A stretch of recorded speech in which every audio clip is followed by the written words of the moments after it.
আসসালামু আলাইকুম। আমার চ্যানেলটি যদি ভালো লাগে সাবস্ক্রাইব করে সাথে থাকবেন। জাহান্নামের ইন্ধন বা জ্বালানি হবে এক শ্রেণীর মানুষ ও এক শ্রেণীর পাথর।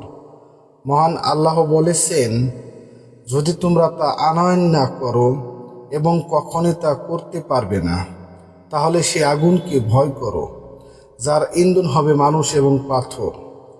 অবিশ্বাসীদের জন্য যা প্রস্তুত রয়েছে। সূরা বাকারা 24।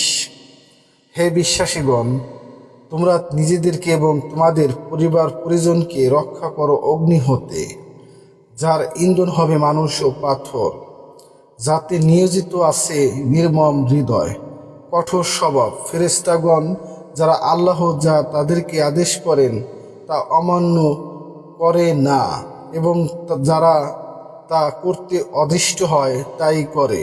তাহরিম 6। এক শ্রেণীর জিনও হবে জাহান্নামের ইন্ধন। মহান আল্লাহ জিনদের কথা বলেন, অপরপক্ষে সীমালঙ্ঘনকারীরা তো জাহান্নামে ইন্ধন। জিন 15। পৃথিবীর বুকে উপস্বরূপে যা পূজিত হয় তাও জাহান্নামের জ্বালানি হবে।